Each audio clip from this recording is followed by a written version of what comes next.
വരുവാനായിട്ട് ദൈവം തന്ന ഈ വിലയേറിയ അവസരത്തെ ഓർത്ത് ഞാൻ കർത്താവിനെ വാഴ്ത്തുകയും സ്തുതിക്കുകയും ചെയ്യുകയാണ്. നമ്മുടെ ക്ലാസ് ഇന്നുകൊണ്ട് ഇവിടെ അവസാനിക്കുകയാണല്ലോ. സമാഗമന കൂടാരത്തെ സംബന്ധിച്ചുള്ള പഠനമാണ് കഴിഞ്ഞ ക്ലാസ്സുകളിൽ നമ്മൾ ചെയ്തുകൊണ്ടിരുന്നത്. എന്നാൽ ഇന്ന്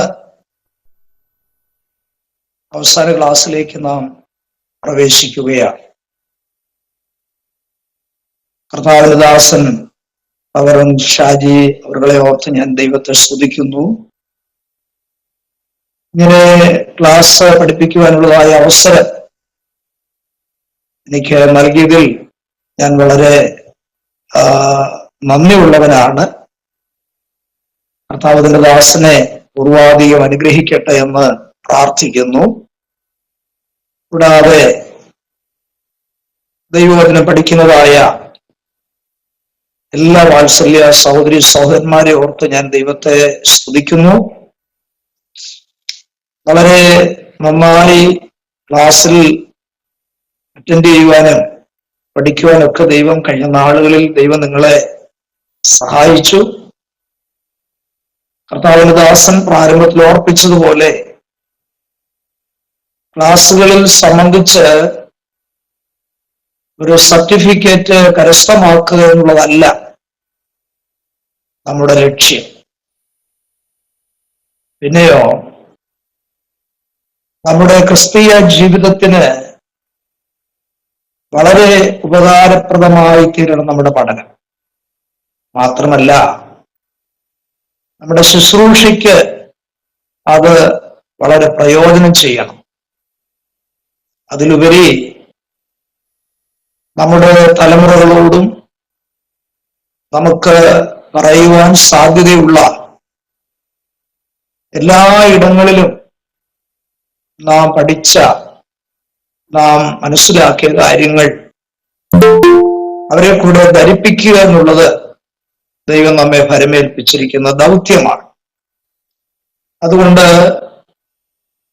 ഈ കാര്യങ്ങളെല്ലാം എല്ലാവരും ഹൃദയത്തിൽ സംഗ്രഹിക്കുകയും ദൈവരാജ്യത്തിന്റെ കെട്ടുപണിക്ക് അത് കാരണമായി തീരുകയും നമുക്കാരും കൈവിടപ്പെട്ടു പോകാതെ കർത്താവിന്റെ വരവിൽ എടുത്തുകൊള്ളപ്പെടുവാൻ തക്കവണ്ണം വചനം നമ്മെ ഒരുക്കുകയും പ്രത്യാശ കൊണ്ട് നമ്മെ നിറയ്ക്കുകയും ചെയ്യണം എന്നുള്ളതാണ് നിങ്ങളോട് എനിക്ക് പ്രാരംഭമായി ഓർപ്പിക്കുവാനുള്ളത്. അധികം മുഖവിര കൂടാതെ നമുക്ക് ക്ലാസ്സിലേക്ക് പ്രവേശിക്കാം. ഈ കഴിഞ്ഞ പ്രാവശ്യം നാം ചിന്തിച്ചത് സമാഗമന കൂടാരത്തിന്റെ രണ്ടാം ഭാഗമായിരിക്കുന്ന വിശുദ്ധ സ്ഥലത്ത് വെച്ചിരിക്കുന്ന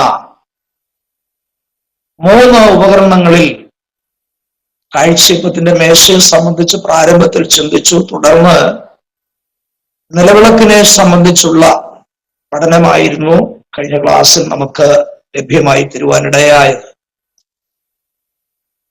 നിലവിളക്കിനെ സംബന്ധിച്ചുള്ളതായിരിക്കുന്ന കാര്യങ്ങൾ നാം ചിന്തിച്ചപ്പോൾ നിലവിളക്കിന്റെ നടുവിലത്തെ തണ്ട് ക്രിസ്തുവിനെയും 2 വശങ്ങളിലേക്കായി തിരിഞ്ഞു നിൽക്കുന്ന 6 ശാഖകൾ ബ്രാഞ്ചുകൾ വിശ്വാസികളെയും കുറിക്കുന്നുവെന്നുള്ള ആ ഒരു ചിന്തയാണ് കഴിഞ്ഞ പ്രാവശ്യം നമുക്ക് ചിന്തിപ്പാനിടയായത്. എന്നാൽ അതിന്റെ തുടർച്ചയായിട്ട് ചില കാര്യങ്ങളും കൂടെ പറഞ്ഞ ശേഷം 3-മത്തെ ഉപകരണമായ വിശുദ്ധ സ്ഥലത്ത് വെച്ചിരിക്കുന്ന 3-മത്തെ ഉപകരണമായ ധൂപപീഠത്തെ സംബന്ധിച്ചൂടെ ഇന്ന് പഠിക്കുവാനാണ് താല്പര്യപ്പെടുന്നത്. നിലവിളക്കിനെ സംബന്ധിച്ച് ഇന്ന് നമുക്ക് പ്രാരംഭമായി ചിന്തിക്കുവാനുള്ളത് നിലവിളക്ക് ദൈവവചനത്തെ സൂചിപ്പിക്കുന്നു എന്നുള്ളതാണ്. അതാണ് ഹെഡിങ് എഴുതേണ്ടത്. നിലവിളക്ക് ദൈവവചനത്തെയും സൂചിപ്പിക്കുന്നു.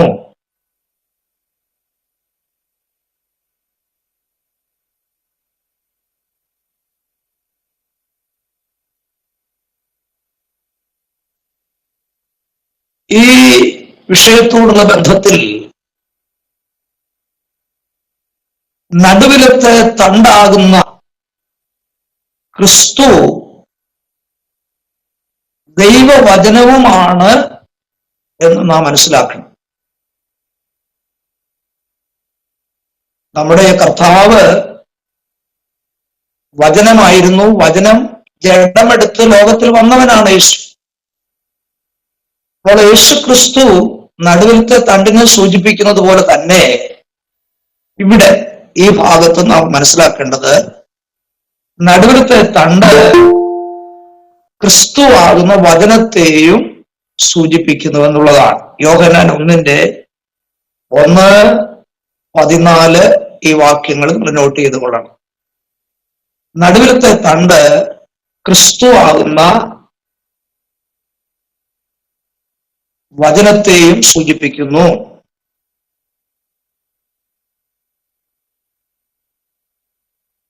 അതോടുള്ള ബന്ധത്തിൽ രണ്ട് വശങ്ങളിലേക്കും രണ്ട് പാർശ്വങ്ങളിലേക്കും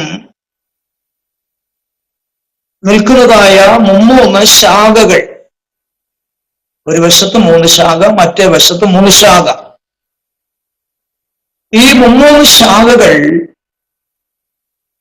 പഴയ നിയമത്തിലെ 3 ഭാഗങ്ങളെയും പുതിയ നിയമത്തിലെ 3 ഭാഗങ്ങളെയുമാണ് സൂചിപ്പിക്കുന്നത്. നമ്മുടെ ആശയം ഇവിടെ വ്യത്യാസമുള്ളതാണ്. നേരത്തെ നമ്മൾ ചിന്തിച്ചത് നടുവിലത്തെ തണ്ട് ക്രിസ്തുവും ശാഖകൾ വിശ്വാസികളുമാണെന്നുള്ളതായ ചിന്തയായിരുന്നു. എന്നാൽ ഇവിടെ നാം ഇപ്പോൾ ചിന്തിക്കുന്നത് അല്പ വ്യത്യാസത്തോടുകൂടെയാണ്. നടുവിലത്തെ തണ്ട് ക്രിസ്തുവാകുന്ന വചനത്തെ സൂചിപ്പിക്കുമ്പോൾ രണ്ട് വശങ്ങളിലുള്ളതായിരിക്കുന്ന 3 ശാഖകൾ പഴയ നിയമത്തിലെ 3 ഭാഗങ്ങളെയും പുതിയ നിയമത്തിലെ 3 ഭാഗങ്ങളെയുമാണ് സൂചിപ്പിക്കുന്നത്. അങ്ങനെയാണ് ആ ഭാഗം ചിന്തിക്കേണ്ടത്. പഴയ നിയമത്തിലെ 3 ഭാഗങ്ങൾ ഏതൊക്കെയാണെന്ന് പറയാം. പഴയ നിയമത്തിലെ 3 ഭാഗങ്ങൾ: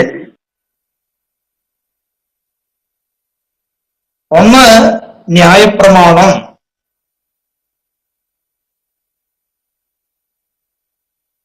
2, സങ്കീർത്തനങ്ങൾ; 3, പ്രവചനങ്ങൾ.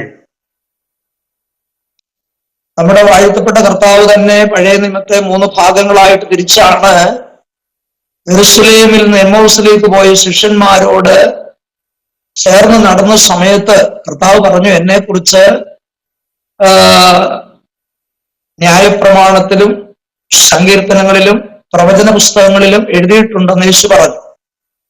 അപ്പൊ അത് ഉദ്ദേശിച്ചാണ് ഇവിടെ 3 ഭാഗം എന്ന് പറയുവാൻ കാരണം. അപ്പൊ പഴയ നിയമത്തിലെ 3 ഭാഗങ്ങൾ ഏതൊക്കെയാണ്? സങ്കീർത്തനം, ന്യായപ്രമാണം, പ്രവചനങ്ങൾ. പുതിയ നിയമത്തിലെ 3 ഭാഗങ്ങൾ അഥവാ പുതിയ നിയമ ഭാഗങ്ങൾ 3 ആയിട്ട് തിരിച്ചാൽ സുവിശേഷങ്ങൾ,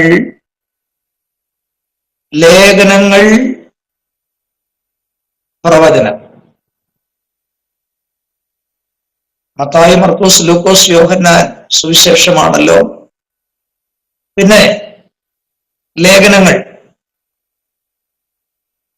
റോമാലേഖനം മുതൽ യൂദാലേഖനം വരെയുള്ളതായ ഭാഗങ്ങൾ. അടുത്തത് പ്രവചന പുസ്തകമായിരിക്കുന്ന വെളിപ്പാട്.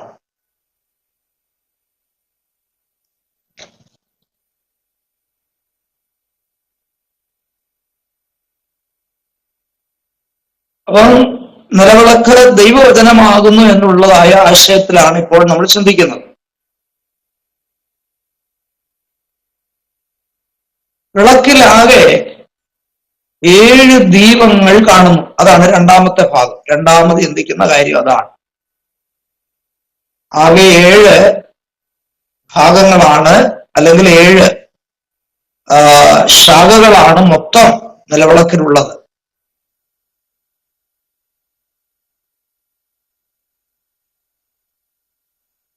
എന്ന് പറഞ്ഞാൽ ദൈവവചനത്തിന്റെ പൂർണ്ണതയാണ് 7 എന്നുള്ളതായിരിക്കുന്ന സംഖ്യ കുറിക്കുന്നത്.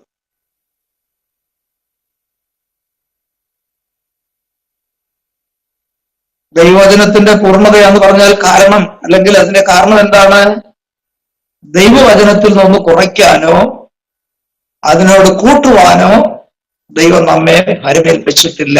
അതുകൊണ്ടാണ് അത് പൂർണ്ണതയുള്ളതാണ് എന്ന് പറയാൻ കാരണം.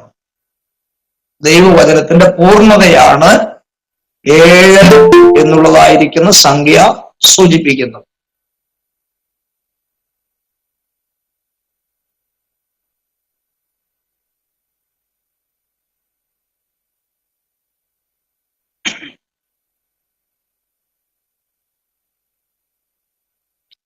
ഇനി മൂന്നാമത്തെ മറ്റൊരു കാര്യം, ഈ വിളക്കിനെ തങ്ക വിളക്കെന്ന് വിളിച്ചിരിക്കുന്നു. ഈ വിളക്കിനെ തങ്ക വിളക്ക് എന്ന് വിളിച്ചിരിക്കുന്നു. എന്താ അതിന്റെ അർത്ഥം? ദൈവവചനത്തെ വിലയേറിയ തങ്കത്തോട് ദൈവവചനത്തിൽ ഉപമിച്ചിട്ടുണ്ട്.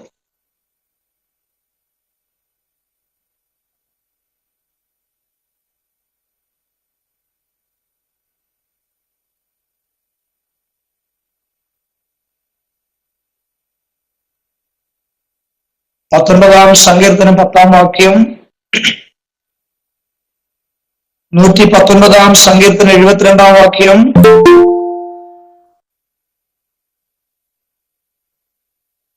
സദൃശവാക്യങ്ങൾ 8-ന്റെ 10-ാം വാക്യം, 19-ാം വാക്യം.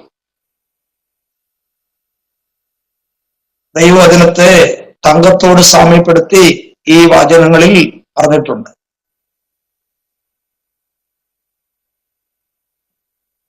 ഒന്നോട് പറയാമോ? വാക്യങ്ങളാണോ? വാക്യം. സദൃശവാക്യങ്ങൾ, സങ്കീർത്തനം 19-ന്റെ 10, സങ്കീർത്തനം 19-ന്റെ 10, 119-ന്റെ 72, 119-ാം സങ്കീർത്തനം 72-ാം വാക്യം,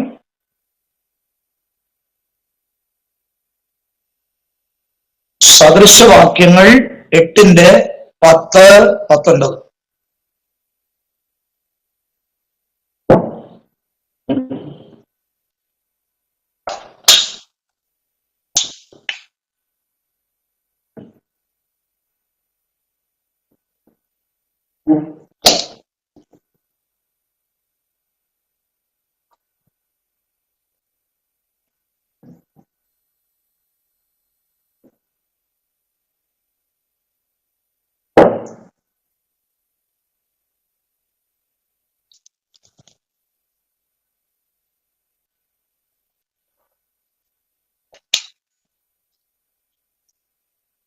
അങ്ങനെ വിളക്കിനെ സംബന്ധിച്ചുള്ളതായിരിക്കുന്ന ആ പഠനം ഇവിടെ അവസാനിക്കുന്നു.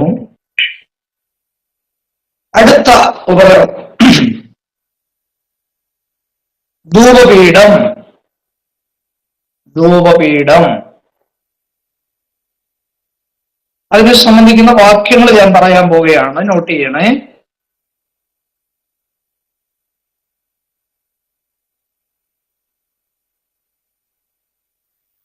പുറപ്പാട് പുസ്തകം 30-ാം അധ്യായം 1 മുതൽ 10 വരെ. പുറപ്പാട് പുസ്തകം 30-ാം അധ്യായം 1 മുതൽ 10 വരെ.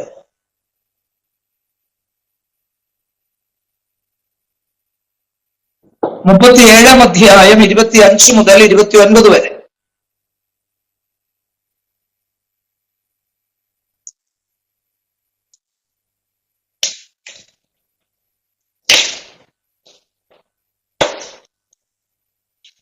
പുറപ്പാട് പുസ്തകം 30-ാം അധ്യായം 34 മുതൽ 38 വരെ.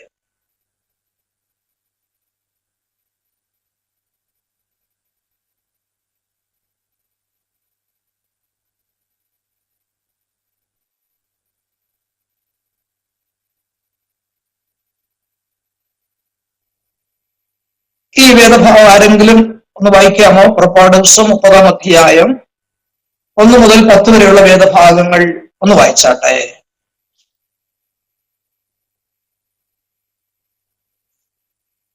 ധൂപം കാട്ടുവാൻ ഒരു ധൂപപീഠവും ഉണ്ടാക്കണം. ഖദിരമരം കൊണ്ട് അത് ഉണ്ടാക്കണം. അത് 1 മുഴം നീളവും 1 മുഴം വീതിയുമായി സമചതുരവും 2 മുഴം ഉയരവുമായിരിക്കണം. അതിന്റെ കൊമ്പുകൾ അതിൽ നിന്ന് തന്നെ ആയിരിക്കണം. അതിന്റെ മേൽപ്പലകയും ചുറ്റും അതിന്റെ പാർശ്വങ്ങളും കൊമ്പുകളും ഇങ്ങനെ അത് മുഴുവനും തങ്കം കൊണ്ട് പൊതിയണം. അതിന് ചുറ്റും പൊന്നുകൊണ്ട് ഒരു വക്കും ഉണ്ടാക്കണം. ചുമക്കേണ്ടതിന് തണ്ട് ചെലുത്തുവാൻ അതിന്റെ വക്കിന് കീഴെ ഇരുപുറത്തും 2 പൊൻവളയവും ഉണ്ടാക്കണം. അതിന്റെ 2 പാർശ്വത്തിലും അവയെ ഉണ്ടാക്കണം.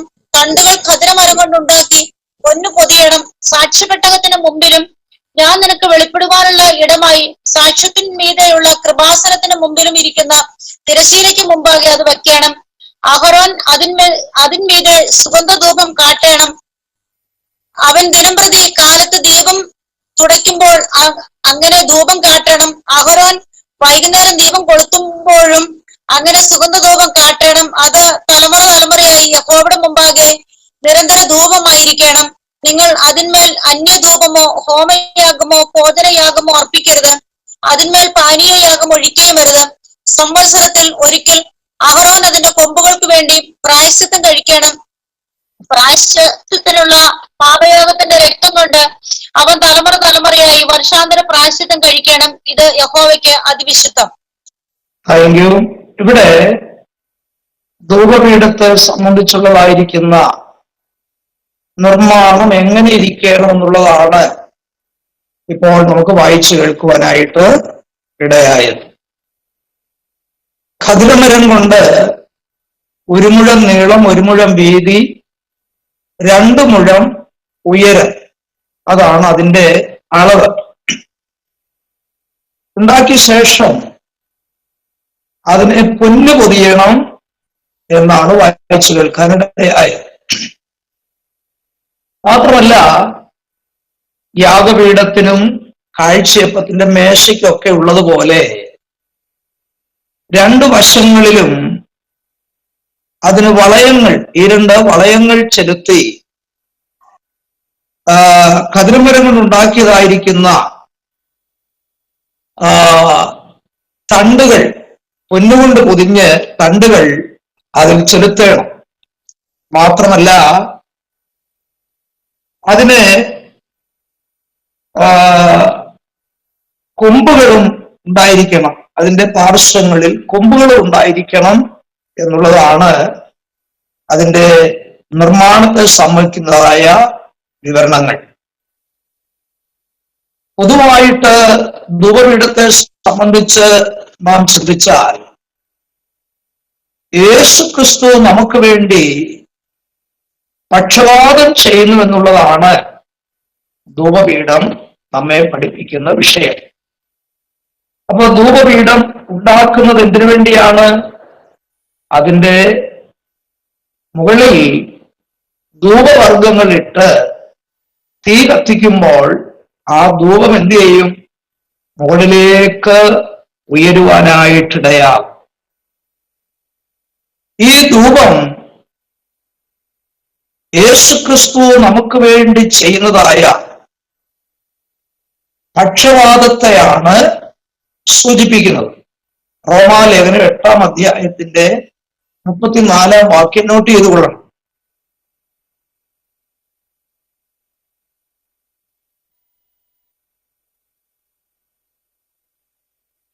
മാത്രമല്ല, ധൂപം എന്നുള്ളതിന് സ്തോത്രവും പ്രാർത്ഥനയും എന്നുകൂടെ അർത്ഥങ്ങളുണ്ട്.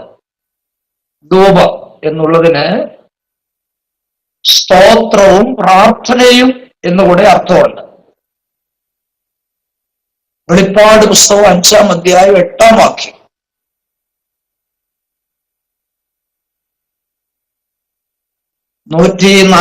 ാം സങ്കീർത്തനം 2-ാം വാക്യം.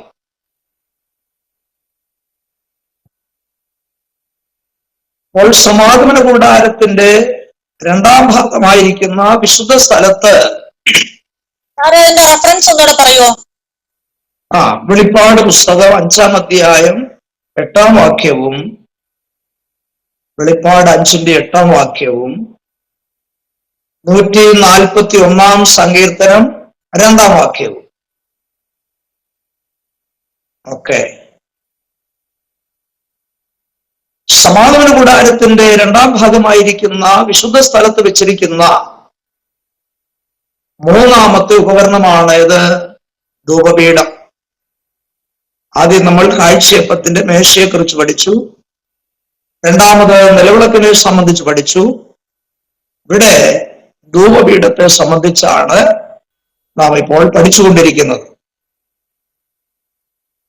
അപ്പോൾ ഈ ധൂപപീഠം വാസ്തവത്തിൽ നമുക്ക് വേണ്ടി പിതാവിന്റെ വലത്തുഭാഗത്തിരുന്ന് പക്ഷപാതം ചെയ്യുന്ന യേശുക്രിസ്തുവിന്റെ പക്ഷപാതത്തെയാണ് ഈ ധൂപപീഠം സൂചിപ്പിക്കുന്നത്.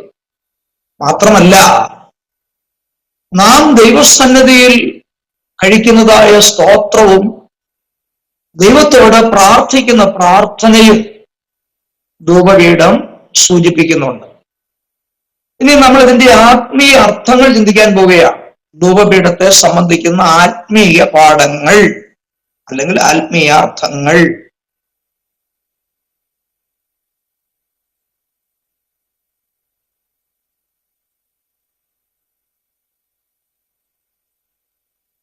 ഒന്നാമതായിട്ട് നമുക്ക് പഠിക്കാനുള്ളത് ധൂപപീഠത്തിന്റെ നിർമ്മാണം പൊന്നുകൊണ്ടും തടി കൊണ്ടുമായിരുന്നു, ഖദിരമര തടി കൊണ്ടുമായിരുന്നു എന്നുള്ളതാണ്. പൊന്നുകൊണ്ടും തടി കൊണ്ടുമാണ് ധൂപപീഠം നിർമ്മിച്ചിരുന്നത്. അതാണ് ഒന്നാമത്തെ പോയിന്റ്.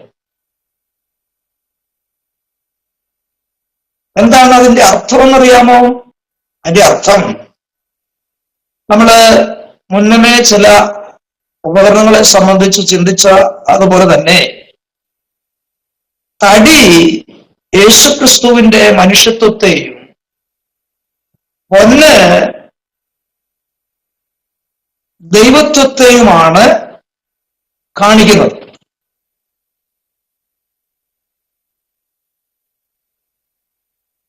എന്ന് പറഞ്ഞാൽ നമുക്ക് വേണ്ടി പുത്രനായിരിക്കുന്ന ക്രിസ്തു പിതാവിന്റെ വലത്തുഭാഗത്തിരുന്ന് മധ്യസ്ഥത ചെയ്യുമ്പോൾ, പക്ഷപാതം ചെയ്യുമ്പോൾ, യേശു ആരായിട്ടാണ്?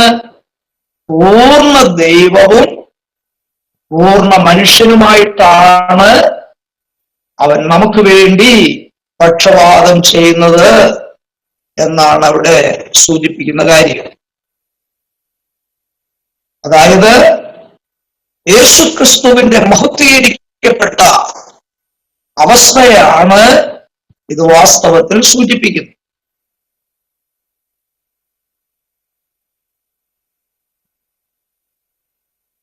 അപ്പൊ കർത്താവ് നമുക്ക് വേണ്ടി പിതാവിന്റെ വലത്തുഭാഗത്തിരുന്നുകൊണ്ട് എന്ത് ചെയ്തുകൊണ്ടിരിക്കുകയാണ്? പക്ഷപാതം ചെയ്തുകൊണ്ടിരിക്കുകയാണ്. നാം ഇന്ന് രാത്രി ഈ ക്ലാസ്സിൽ സംബന്ധിക്കുന്നത് തന്നെ നമ്മുടെ കർത്താവ് നമുക്ക് വേണ്ടി പക്ഷപാതം ചെയ്യുന്നത് കൊണ്ടാണ്. ഇനി രണ്ടാമത്തെ കാര്യം, ഇതിന്റെ നീളത്തെക്കാളും വീതിയേക്കാളും ഉയരം ഇരട്ടിയാണ്. നേരത്തെ പറഞ്ഞല്ലോ, 1 മുഴം നീളവും 1 മുഴം വീതിയുമാണ്. എന്നാൽ ഉയരം എത്രയാണ്? 2 മുഴം. അപ്പൊ ഇതിന്റെ നീളത്തെക്കാളും വീതിയേക്കാളും ഉയരം ഇരട്ടിയാണ്.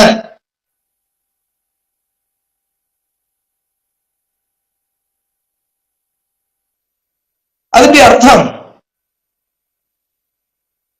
യേശുക്രിസ്തു ഉന്നതത്തിലിരുന്നു കൊണ്ടാണ്, ഉയരത്തിലിരുന്നു കൊണ്ടാണ് നമുക്ക് വേണ്ടി പക്ഷപാതം ചെയ്യുന്നത്.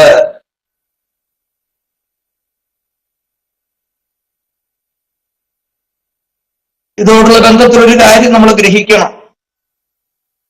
നമുക്ക് വേണ്ടി ഉയരത്തിലിരുന്നു കൊണ്ട് നമ്മുടെ കർത്താവ് പക്ഷപാതം ചെയ്യുമ്പോൾ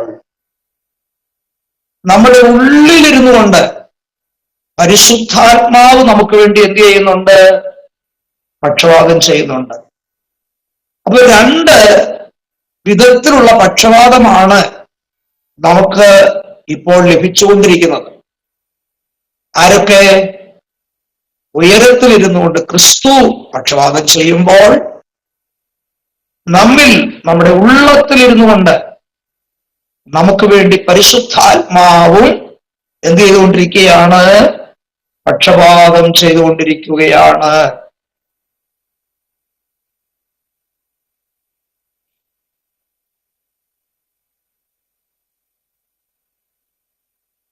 ചില വാക്യങ്ങൾ പറയാം, നിങ്ങൾ നോട്ട് ചെയ്തുകൊള്ളു. റോമർ 8:34,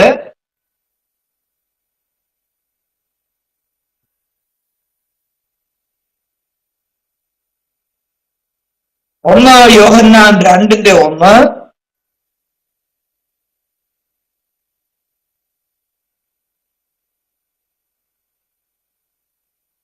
യോഹന്നാന്റെ സുവിശേഷം 14:16,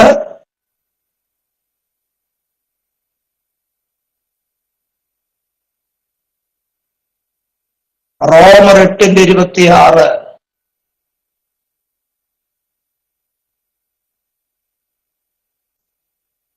അപ്പോ അത് നോക്കിക്കേ, നമുക്ക് വേണ്ടി നമ്മുടെ വാഴ്ത്തപ്പെട്ട കർത്താവ് ഉന്നതത്തിൽ ഉയരത്തിലിരുന്നു കൊണ്ട് പിതാവിനോട് പക്ഷപാതം ചെയ്യുമ്പോൾ, നമ്മുടെ ഓരോരുത്തരുടെയും ഉള്ളിലിരുന്നു കൊണ്ട് പരിശുദ്ധാത്മാവ് നമുക്ക് വേണ്ടി എന്ത് ചെയ്യുന്നുണ്ട്? പക്ഷപാതം ചെയ്യുന്നുണ്ട്. അത് നമ്മുടെ ജീവിതത്തിൽ എത്രയോ അനുഗ്രഹമാണ്, എത്രയോ ശ്രേഷ്ഠമായ ഒരു കാര്യമാണെന്ന് നാം ഇത്തരണത്തിൽ ഓർത്തുകൊള്ളേണ്ട.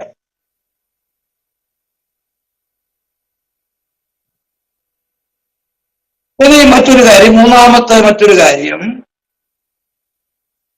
യാഗപീഠത്തിനും മേശയ്ക്കും, അതായത് കാഴ്ചയപ്പത്തിന്റെ മേശയ്ക്കും ഉള്ളതുപോലെ ധൂപപീഠത്തിനും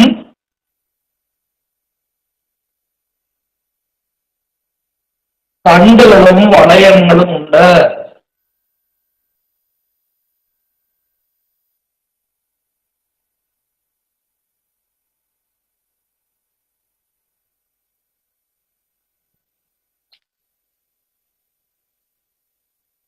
തണ്ടുകളും വളയങ്ങളും ഉണ്ട്. അപ്പോ യാഗപീഠത്തിനും മേശയ്ക്കും തണ്ടുകളും വളയങ്ങളും ഉണ്ടായിരുന്നു എന്നുള്ളതായ ആ ഭാഗത്ത് അതിന്റെ ആത്മീയ കാര്യങ്ങൾ എന്താണ് നമ്മൾ ചിന്തിച്ചത്? ഇസ്രായേൽ മക്കൾ ഒരു സ്ഥലത്ത് നിന്ന് മറ്റൊരു സ്ഥലത്തേക്ക് കൂടാരം മാറ്റി അടിക്കുമ്പോൾ എടുത്തുകൊണ്ട് ചുമലിൽ വെച്ചുകൊണ്ട് പോകുന്നതിനുള്ളതായ സൗകര്യത്തിനാണ് തണ്ടുകളും വളയങ്ങളും ഘടിപ്പിച്ചിരുന്നത്. അപ്പൊ യാഗപീഠം യേശുക്രിസ്തുവിനെ കുറിക്കുന്നത് പോലെ കാഴ്ചയപ്പത്തിന്റെ മേശയും യേശുക്രിസ്തുവിനെ കുറിക്കുന്നു എന്നുള്ളതായ ഭാഗം, ഇതോടുള്ള ബന്ധത്തിൽ നാം ചിന്തിച്ചത് നമ്മുടെ ഓരോരുത്തരുടെയും യാത്രാ മധ്യത്തിൽ നമ്മോടുകൂടെ ആരുണ്ട്? നമ്മുടെ കർത്താവ് കൂടെ ഉണ്ട് എന്നുള്ളതാണ് ചിന്തിച്ചതെങ്കിൽ അതേ അർത്ഥമാണ് ഇവിടെയും നമുക്ക് ചിന്തിപ്പാനുള്ളത്. എന്താണ് അർത്ഥം? നമ്മുടെ കർത്താവും കർത്താവിന്റെ മധ്യസ്ഥതയും അഥവാ പക്ഷപാതവും നമ്മുടെ ജീവിതത്തിൽ മുഴുവനും നമ്മുടെ യാത്രയിലെല്ലാം ഉണ്ടായിരിക്കുമെന്നുള്ളതാണ് ഇതിൽ നിന്ന് നമുക്ക് ഗ്രഹിപ്പാനായിട്ട് സാധിക്കുന്നത്.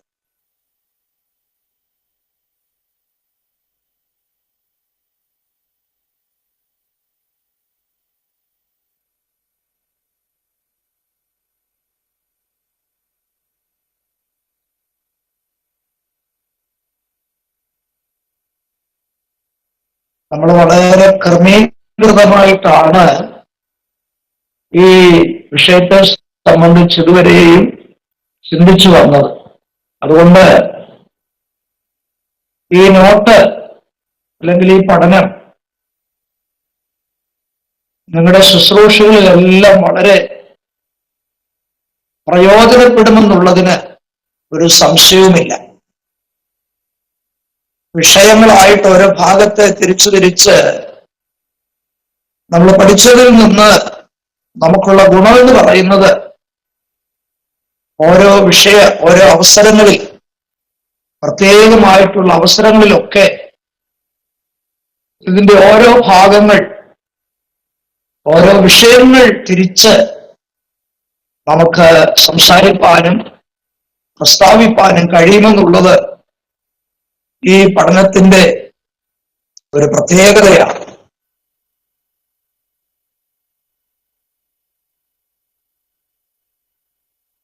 ഇനി അടുത്തതായിട്ട് നാം ചിന്തിക്കുന്നത് രണ്ട് വശങ്ങളിലേക്കും തിരിഞ്ഞു നിൽക്കുന്ന കൊമ്പുകൾ ധൂപപീഠത്തിന്മേൽ കാണുവാൻ കഴിയും.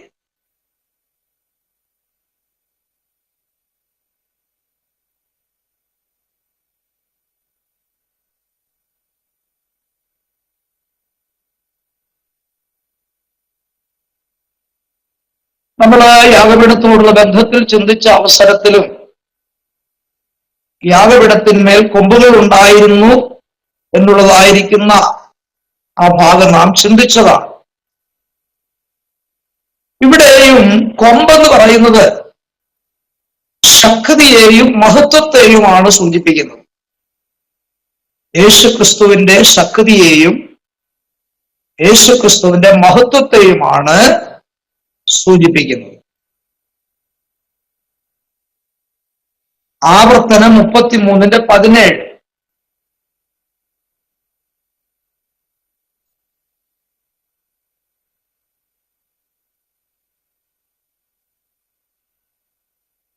സങ്കീർത്തനം 75:10.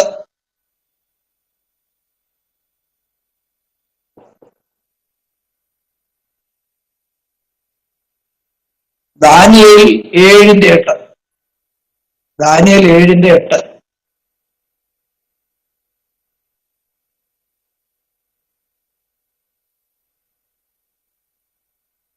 എന്ന് പറഞ്ഞാൽ യേശുക്രിസ്തുവിന്റെ മധ്യസ്ഥത അല്ലെങ്കിൽ യേശുക്രിസ്തുവിന്റെ പക്ഷപാതം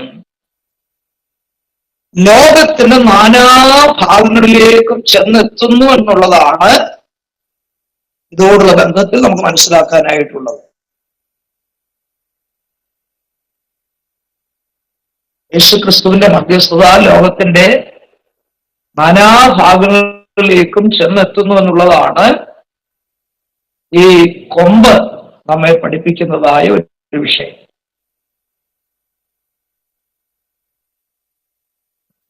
അപ്പോസ്തലന്മാരുടെ എഴുത്തുകളിൽ അത് പറഞ്ഞിട്ടുണ്ട് കേട്ടോ. അപ്പോസ്തലന്മാർ എഴുതിയതായിരിക്കുന്ന ലേഖനങ്ങളിൽ നിന്ന് നമുക്ക് ആ ഭാഗം ഒന്നുകൂടെ മനസ്സിലാക്കാൻ കഴിയും. ചില വാക്യങ്ങൾ പറയാം.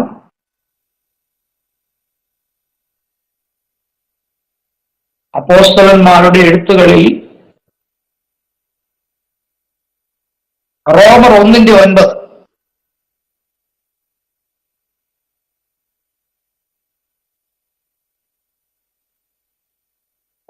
കൊരിന്ത്യർ 1:4.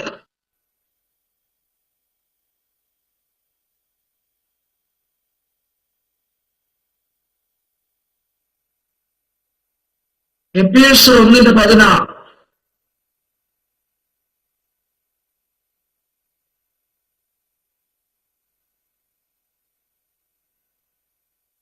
കൊലോസ്യർ 1:3 മുതൽ 5 വരെ.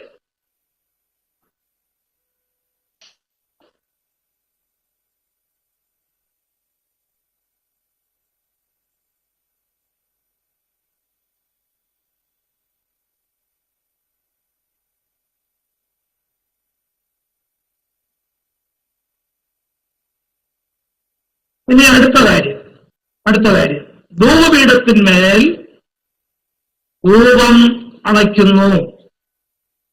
ധൂപപീഠത്തിന്റെ മേൽ ധൂപം കാട്ടുന്നു അല്ലെങ്കിൽ ധൂപം അണയ്ക്കുന്നു.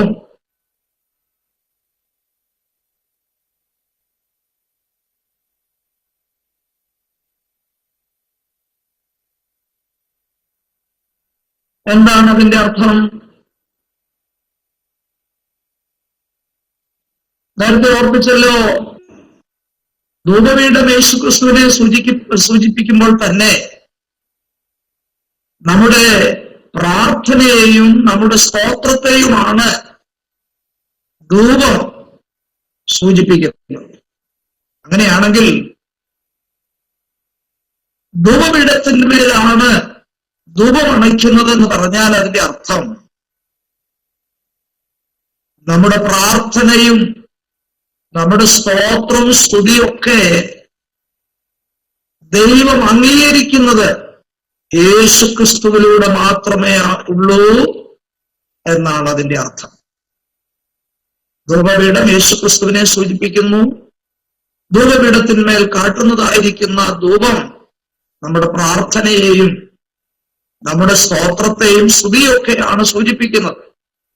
അങ്ങനെയാണെങ്കിൽ നാം ഒരു സ്തോത്രം പറഞ്ഞാൽ അഥവാ നാം പ്രാർത്ഥിച്ചാൽ ഇതെല്ലാം പിതാവായ ദൈവം അംഗീകരിക്കണമെങ്കിൽ ആരിൽ കൂടെ മാത്രമേ ഉള്ളൂ? യേശുവിൽ കൂടെ മാത്രമേ ഉള്ളൂ. കർത്താവ് അത് അംഗീകരിക്കത്തുള്ളൂ എന്നാണ് അതിന്റെ അർത്ഥം.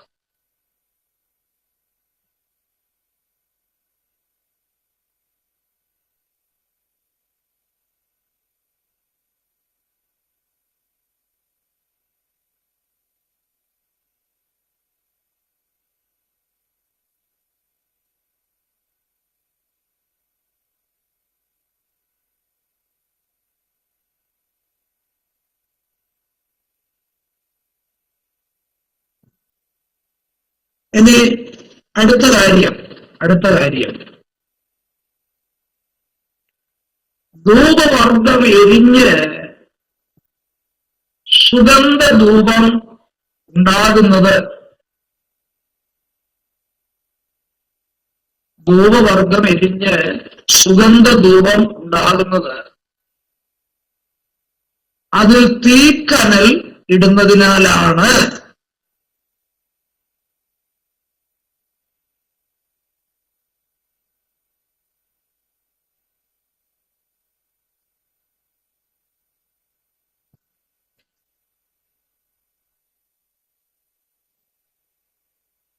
അപ്പോ ധൂപപീഠം മാത്രം പോരാ, ധൂപവർഗം മാത്രം പോരാ,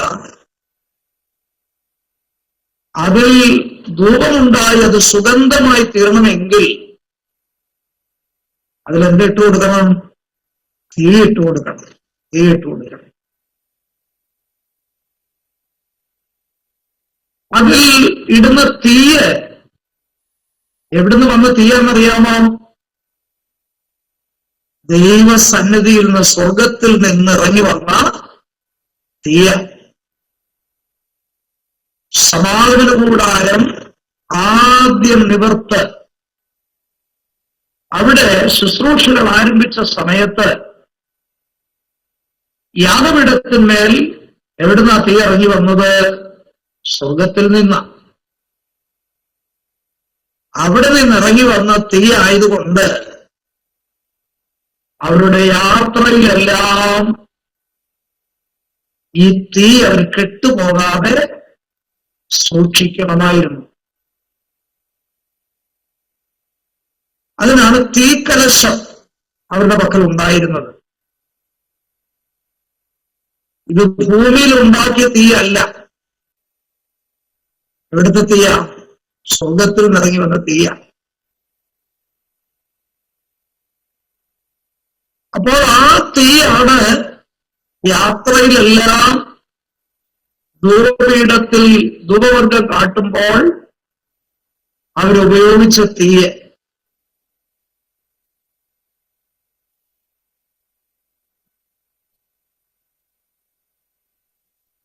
ലേവ്യ പുസ്തകം 9:22 മുതൽ 24 വരെ.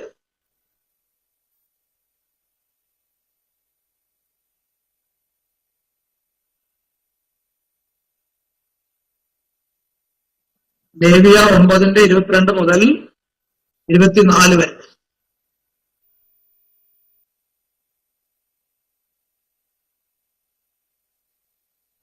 അവിടെ ഒരു കാര്യം കൂടെ ഓർക്കണം.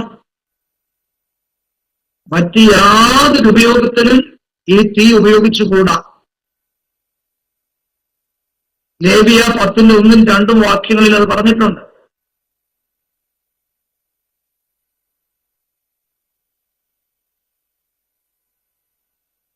ഇവിടെ നമ്മളൊരു കാര്യം മനസ്സിലാക്കേണ്ടതായിട്ടുണ്ട്. പഴയ നിയമകാലത്ത് തന്റെ ഭക്തന്മാര് യാഗം കഴിച്ച അനേക ഭാഗങ്ങൾ നമുക്ക് കാണാൻ കഴിയും, അല്ലേ? അബ്രഹാം ദൈവത്തിന് യാഗം കഴിച്ചിട്ടുണ്ട്, ഹാബേൽ ദൈവത്തിന് യാഗം കഴിച്ചിട്ടുണ്ട്, മോശ, ഏലിയാവ്, ഇവരെല്ലാം ദൈവത്തിന് യാഗം കഴിക്കുന്ന അവസരത്തിൽ അവരുടെ യാഗത്തിൽ ദൈവം പ്രസാദിച്ചു എന്നുള്ളതിന് തെളിവെന്തായിരുന്നു?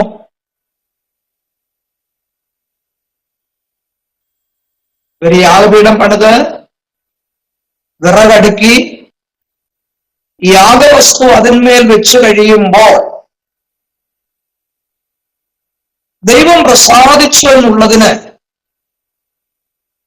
അടയാളമായിട്ട്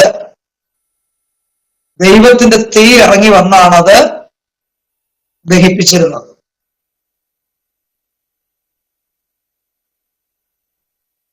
അപ്പൊ തീ ഇറങ്ങി വന്നാൽ ഓർത്തോണം ദൈവം എന്ത് ചെയ്തു? പ്രസാദിച്ചു. അങ്ങനെയാണെങ്കിൽ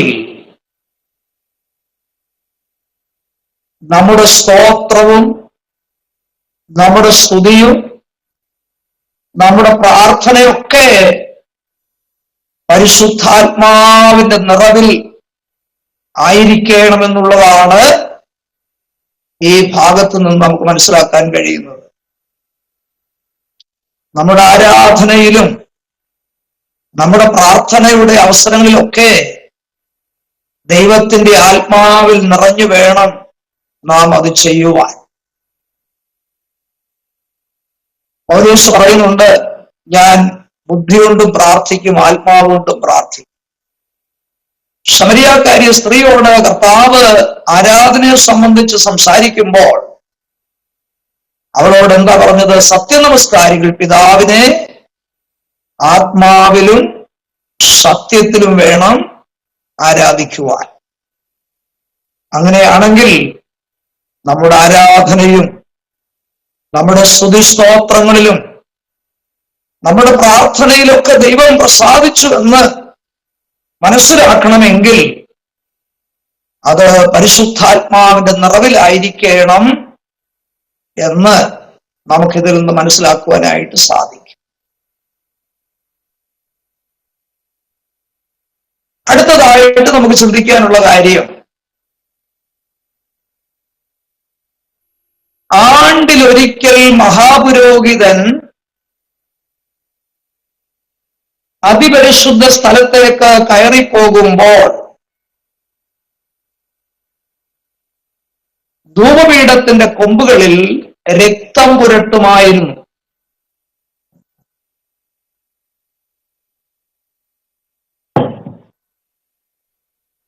ആണ്ടിലൊരിക്കൽ മഹാപുരോഹിതൻ അതിപരിശുദ്ധ സ്ഥലത്തേക്ക് കയറിപ്പോകുമ്പോൾ എന്ത് ചെയ്യുമായിരുന്നു? ധൂപപീഠത്തിന്റെ കൊമ്പുകളിൽ രക്തം പുരട്ടുമായിരുന്നു.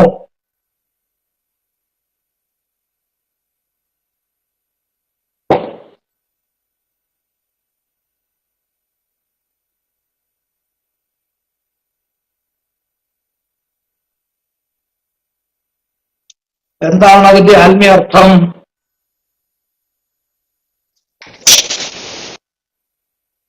നമ്മുടെ സ്തുതിയും സ്തോത്രവും നമ്മുടെ ആരാധനയൊക്കെ യേശുവിന്റെ രക്തത്തിൽ ആശ്രയിച്ചു വേണം നാം ദൈവസന്നിധിയിൽ കഴിക്കുവാൻ.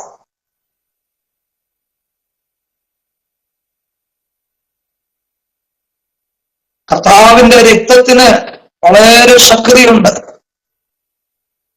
കാരണം യേശുവിന്റെ രക്തം വിലയേറിയ രക്തമാണ്. നമ്മുടെ വീണ്ടെടുപ്പിന്റെ വിലയാണ് യേശുവിന്റെ രക്തം. 1 പത്രോസ് 1:18-19. വ്യർത്ഥവും പിതൃപാരമ്പര്യവുമായ നിങ്ങളുടെ നടപ്പിൽ നിങ്ങളെ വീണ്ടെടുത്തിരിക്കുന്നത് പൊന്ന് വെള്ളി മുതലായി അഴിഞ്ഞു പോകുന്ന വസ്തുക്കളെ കൊണ്ടല്ല, ക്രിസ്തു എന്ന നിർദോഷവും നിഷ്കളങ്കവുമായ കുഞ്ഞാടിന്റെ വിലയേറിയ രക്തം. അപ്പോൾ യേശുവിന്റെ രക്തത്താൽ നമ്മൾ ആരാണ്? വീണ്ടെടുക്കപ്പെട്ടവരാണ്. അതുകൊണ്ട് യേശുവിന്റെ രക്തത്തിൽ നമ്മൾ ആശ്രയിക്കണം. നമ്മുടെ ജീവിതത്തിൽ ഭയം ഉണ്ടാകുമ്പോൾ, നമ്മുടെ ജീവിതത്തിൽ അധൈര്യമുണ്ടാകുമ്പോൾ, യേശുവിന്റെ രക്തത്തിൽ ദൈവമക്കൾ എന്ത് ചെയ്യണം? ആശ്രയിക്കുന്നവരായിരിക്കണം. യേശുവിന്റെ രക്തത്താൽ നമുക്ക് ജയമുണ്ട്.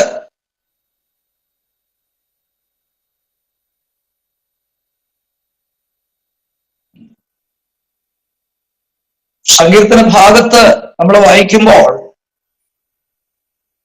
ഇസ്രായേൽ ജനം ചെങ്കടൽ കരയ്ക്ക് വന്നപ്പോൾ അവിടെ എഴുതിയിട്ടുണ്ട് സങ്കീർത്തന ഭാഗത്ത്, തന്റെ ജനത്തെ കണ്ടപ്പോൾ സമുദ്രം ഓടിപ്പോയി എന്ന് അവിടെ വായിക്കുന്നുണ്ട്. ഏത് സങ്കീർത്തനമാണെന്ന് എനിക്ക് ഓർമ്മ വരുന്നില്ല. 114 എനിക്ക് തോന്നുന്നു.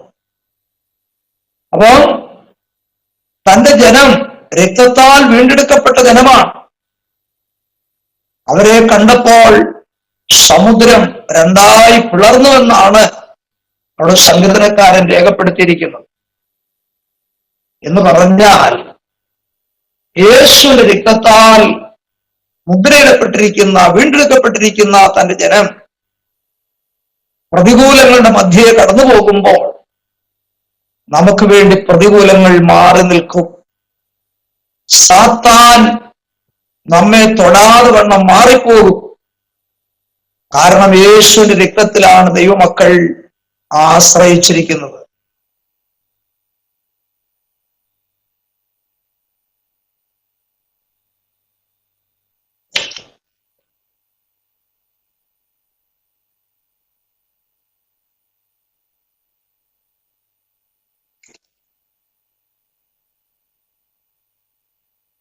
ഒരുപാട് വർഷങ്ങൾക്ക് മുൻപ്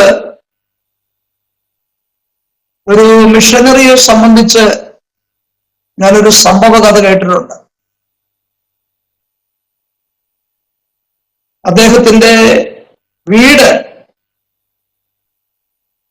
ഒരു വനപ്രദേശത്തോട് ചേർന്ന സ്ഥലത്തായിരുന്നു.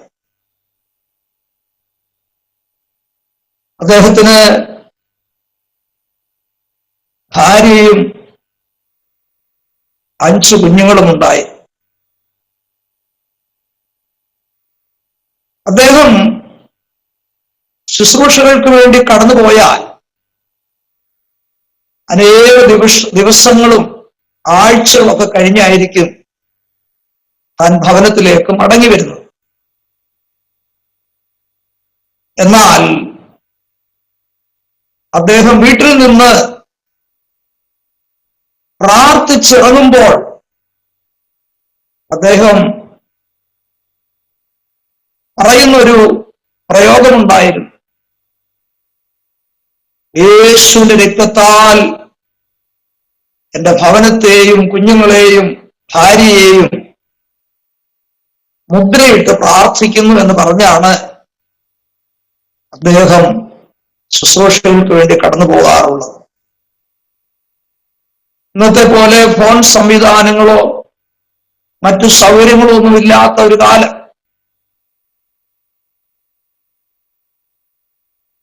വളരെ ദൂരെയുള്ള ഒരു സ്ഥലത്ത് ഒരു സ്റ്റേജിൽ അദ്ദേഹം ദൈവം സംസാരിച്ചുകൊണ്ടിരിക്കുമ്പോൾ അദ്ദേഹത്തിന്റെ ചെവിയിൽ സാത്താൻ പറഞ്ഞു, നിന്റെ കുഞ്ഞുങ്ങളെ ഞാന് നശിപ്പിക്കും. പക്ഷെ അദ്ദേഹത്തിന് ഭയം തോന്നിയില്ല.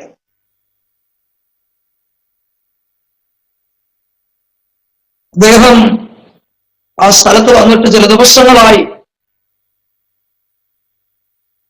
എന്നാൽ 1-2 ദിവസം കഴിഞ്ഞപ്പോൾ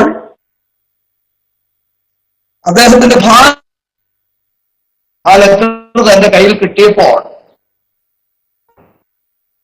അതിനകത്ത് എഴുതിയിരിക്കുന്ന ഒരു ഭാഗം,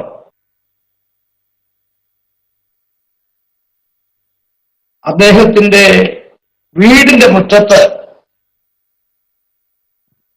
ചില ചെന്നായ്ക്കൾ ചത്തുകിടക്കുന്നു എന്നുള്ളതായ ഒരു വാർത്തയാണ് തനിക്ക് ലെറ്ററിൽ കൂടെ ലഭിച്ചത്. എന്തായിരുന്നു അതിന്റെ അർത്ഥം? ഈ ചെന്നായ്ക്കൾ വന്ന് ഈ കുഞ്ഞുങ്ങളെ കടിച്ചു കീറുവാനായിട്ട് വന്നതാണ്. പക്ഷേ അതിന് ദൈവം അനുവദിച്ചില്ല. ഞാൻ പറഞ്ഞല്ലോ, അദ്ദേഹം എങ്ങനെ പ്രാർത്ഥിച്ചിട്ടാ വന്നത്? യേശുവിന്റെ രക്തത്താൽ ഭവനത്തെ മുദ്രയിട്ട് പ്രാർത്ഥിക്കുന്നു എന്ന് പറഞ്ഞാ വന്നത്. അതുകൊണ്ടാണ് ആ ചെന്നായ്ക്കൾ അവിടെ ചത്തു വീഴുവാനായിട്ട് ഇടയായത്. ഞാൻ പറഞ്ഞതിന്റെ താല്പര്യം, നമുക്ക് നമ്മിൽ തന്നെ കാണുവാൻ കഴിയുന്നില്ലെങ്കിലും യേശുവിന്റെ രക്തത്താൽ ദൈവം നമ്മെ മുദ്രയിട്ടിരിക്കുന്നു എന്നുള്ളത് ശത്രുവിന് നമ്മെ നോക്കുമ്പോൾ ഭയമാണ്.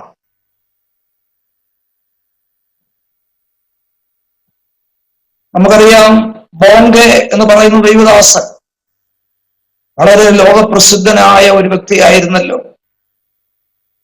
ആഫ്രിക്കയിൽ അദ്ദേഹം ഒരു വലിയ ക്രൂസൈഡ് നടത്തിക്കൊണ്ടിരിക്കുമ്പോൾ ആ ദേശത്തെ ഒരു ദുർമന്ത്രവാദി അദ്ദേഹത്തെ പ്രസവിപ്പിക്കത്തില്ല എന്ന് പറഞ്ഞ് ആ സ്റ്റേജിന്റെ ഏതാണ്ട് അടുത്ത് വന്നിരുന്ന് മന്ത്രം ചെയ്യുവാനായിട്ടിടയായി. അങ്ങനെ ഇരിക്കുമ്പോഴാണ് ഈ ദേവദാസൻ പ്രസംഗപീഠത്തിലേക്ക് കയറി വരുന്ന കാഴ്ച കണ്ടത്. പക്ഷെ ഈ മന്ത്രവാദി നോക്കുമ്പോൾ ബോംഗെ എന്ന് പറയുന്നതായ ദേവദാസന്റെ ശരീരം മുഴുവനും രക്തം കൊണ്ട് പൊതിഞ്ഞിരിക്കുന്ന ഒരു കാഴ്ചയാണ് ഈ മന്ത്രവാദിക്ക് കാണാൻ കഴിഞ്ഞത്. മറ്റാർക്കും അത് കാണാൻ കഴിഞ്ഞില്ല. എന്താ സംഭവിച്ചത്? ഇദ്ദേഹത്തിന്റെ മന്ത്രമൊന്നും അവിടെ ആ ദൈവദാസനെ ഏശാനിടയായില്ല. ആ മന്ത്രവാദി രക്ഷിക്കപ്പെട്ടു എന്നാണ് പിന്നീട് കേൾപ്പാനിടയായി. കണ്ടോ, യേശുവിന്റെ രക്തത്തിന്റെ വില ഏറ്റവും വലിയതാണ്. മിസ്രയീമിൽ നിന്ന് ഇസ്രായേൽ മക്കൾ പുറപ്പെടുമ്പോൾ ദൈവം അവരോട് പറഞ്ഞിരുന്നത് എന്താണ്? ഓരോ ഭവനത്തിലും ഓരോ കുഞ്ഞാട് അറുക്കപ്പെടണം. 1 വയസ്സുള്ളതും ആണും ഊനമില്ലാത്തതുമായ ഒരാട്ടിൻകുട്ടി ഓരോ കുടുംബത്തിലും അറുക്കപ്പെടണം. അതിന് രക്തത്തിൽ കുറെ എടുത്തിട്ട് എന്ത് ചെയ്യണം? വീടിന്റെ കട്ടളക്കാലുവൽമേലും കുറുമ്പടിമേലും പുരട്ടണം. എന്തിനായിരുന്നു? സംഹാരകനൊരു അടയാളമായിട്ട്. അങ്ങനെ രക്തത്താൽ വീണ്ടെടുക്കപ്പെട്ട ദൈവജനമാണ് കനാനിലേക്ക് ഇറങ്ങിത്തിരിക്കുവാൻ ഇടയായത് എന്ന് പറഞ്ഞാൽ നമ്മുടെ പെസഹ കുഞ്ഞാട് ക്രിസ്തുവാണെന്ന് അപ്പോസ്തലനായിരിക്കുന്ന പൗലോസ് തന്റെ ലേഖനത്തിൽ വെളിപ്പെടുത്തിയിട്ടുണ്ട്. അവന്റെ പാപമില്ലാത്ത വിലയേറിയ രക്തത്താലാണ് നാം ഓരോരുത്തരും വീണ്ടെടുക്കപ്പെട്ടത്. ആ രക്തത്താലാണ് നാം ദൈവമക്കളായി മാറിയത്. ആയതിനാൽ നാം യേശുവിന്റെ രക്തത്തിൽ ആശ്രയിച്ചു വേണം മുൻപോട്ട് പോകുവാൻ എന്നുള്ളതാണ് ഈ അവസരത്തിൽ ഓർപ്പിക്കുവാനായിട്ടുള്ളത്.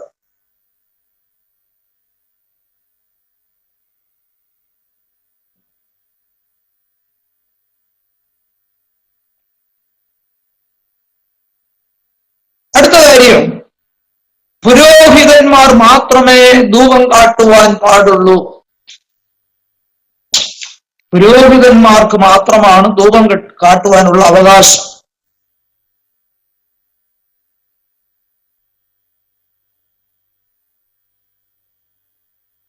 അപ്പോ പുരോഹിതന്മാർക്ക് ദൈവം കൊടുത്തിരിക്കുന്ന ഒരു അവകാശമായിരുന്നു, അല്ലെങ്കിൽ പദവിയായിരുന്നു എന്ത്? ധൂപപീഠത്തിന്റെ മേൽ ധൂപം കാട്ടുക എന്നുള്ളത്.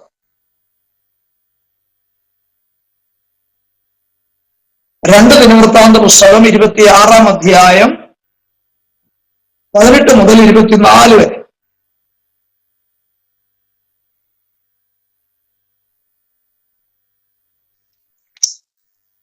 എന്താണ് അതിന്റെ അർത്ഥം? പുതിയ നിയമ വിശ്വാസികൾ എല്ലാവരും ആരാണ്? പുരോഹിത വർഗമാണ്, അല്ലേ?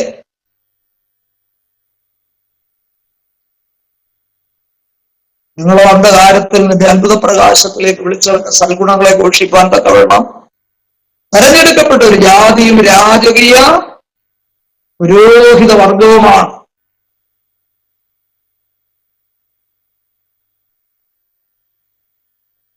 അപ്പോൾ പുതിയ നിയമകാലത്ത് നാം പുരോഹിത വർഗമായി മാറിയിരിക്കുകയാൽ നമ്മുടെ അവകാശമാണ് ദൈവത്തെ ആരാധിക്കുക, ദൈവസന്നിധിയിൽ പ്രാർത്ഥിക്കുക, ദൈവത്തോട് സ്തോത്രം പറയുക. ഇതെല്ലാം പുതിയ നിയമ വിശ്വാസികളാകുന്ന പുരോഹിത വർഗത്തിന്റെ അവകാശമാണ് എന്നാണ് ആ ഭാഗം നമ്മെ പഠിപ്പിക്കുന്നത്.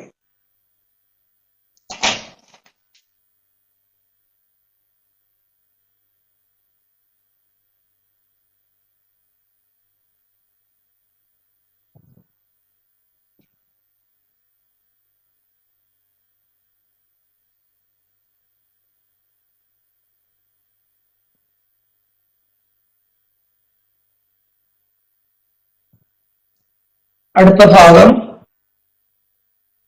മഹാപുരോഹിതനും സാധാരണ പുരോഹിതന്മാരും ധൂപം കാട്ടിയിരുന്നു.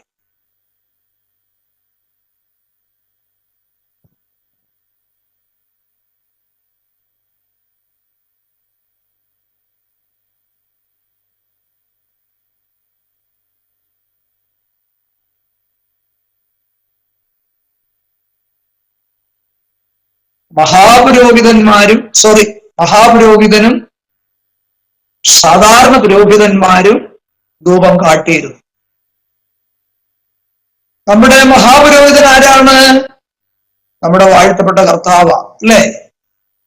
നമ്മുടെ കർത്താവ് മരിച്ച് അടക്കപ്പെട്ട് ഉയർത്തെഴുന്നേറ്റ് അവൻ സ്വർഗത്തിലേക്ക് കരേറിപ്പോയിരിക്കുകയാ. നമ്മുടെ മഹാപുരോഹിതൻ ആരാണ്? നമ്മുടെ വാഴ്ത്തപ്പെട്ടവനായിരിക്കുന്ന കർത്താവായ യേശു ക്രിസ്തുവാണ്. നമ്മൾ ആരാണ്? സാധാരണ പുരോഹിതന്മാരാണ്. എന്ന് പറഞ്ഞാൽ പിതാവിന്റെ വലത്തുഭാഗത്തിരുന്ന് മഹാപുരോഹിതനായ ക്രിസ്തു നമുക്ക് വേണ്ടി മധ്യസ്ഥത ചെയ്യുമ്പോൾ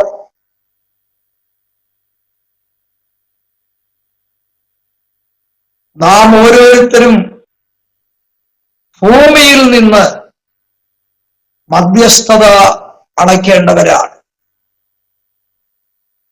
മധ്യസ്ഥ പ്രാർത്ഥന.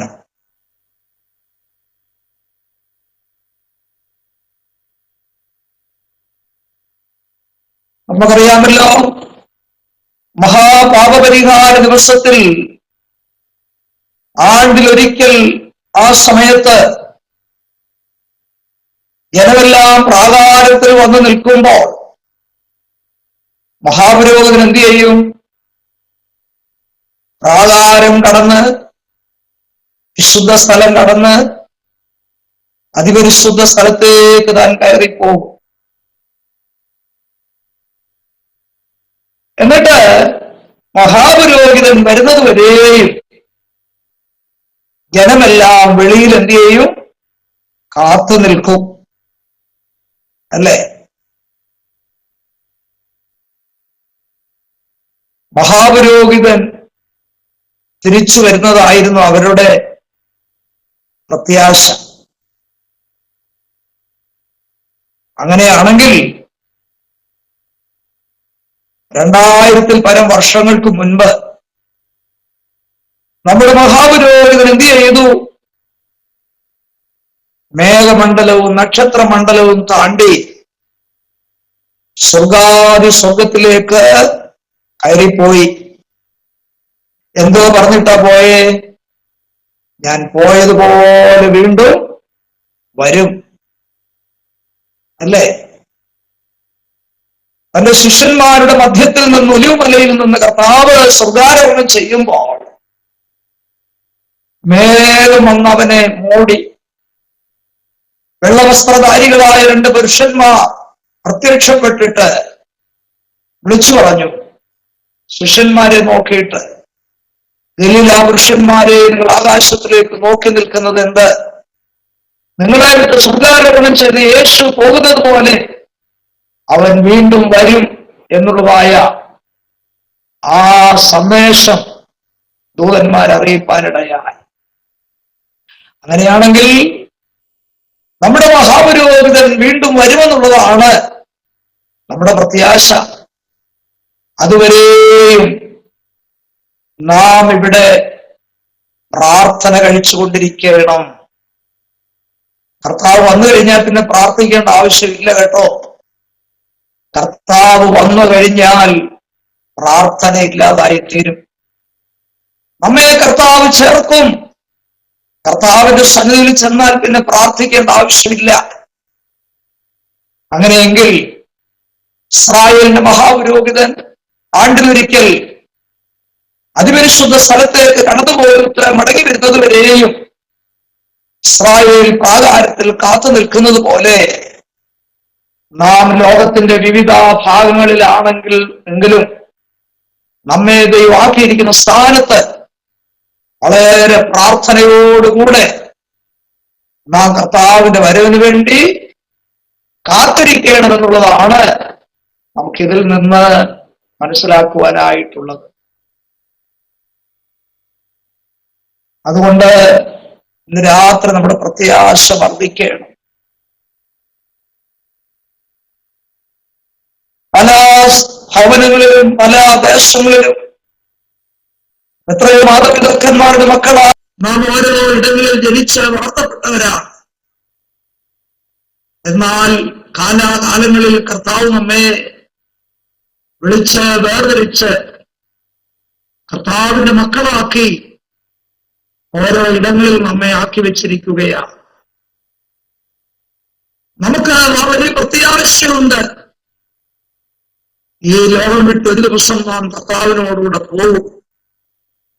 കഷ്ടതയില്ലാത്ത, വേദനയില്ലാത്ത, രോഗമില്ലാത്ത, പട്ടിണിയില്ലാത്ത ആ നാട്ടിൽ നാം ചെല്ലും. അതാണ് നമ്മുടെ പ്രത്യാശ. അങ്ങനെയാണെങ്കിൽ ഈ വിഷയം ഇന്ന് ഇവിടെ അവസാനിക്കുമ്പോൾ എന്റെ വാത്സല്യ സഹോദരി സഹോദരന്മാരോട് എനിക്ക് ഓർപ്പിക്കാനുള്ളത്, നമ്മുടെ പ്രാർത്ഥന കഴിഞ്ഞ നാളുകളിലേക്കാൾ വർദ്ധിക്കണം. അടുത്തുപോകാതെ എപ്പോഴും പ്രാർത്ഥിക്കണമെന്നുള്ളതായ ദൈവത്തിന്റെ വചനപ്രകാരം നമുക്ക് ദൈവസന്നിധിയിൽ പ്രാർത്ഥിക്കുകയും നമ്മുടെ സമസൃഷ്ടികൾക്കായി മധ്യസ്ഥത വഹിക്കുകയും കർത്താവിന്റെ വരവിൽ എടുക്കപ്പെടുകയും ചെയ്യുവാനായിട്ട് നമുക്കിടയാകണം. നമ്മളാരും കൈവിടപ്പെട്ടു പോകുവാനിടയാകരുത്. പരിശുദ്ധാത്മാവിന്റെ നിറവിൽ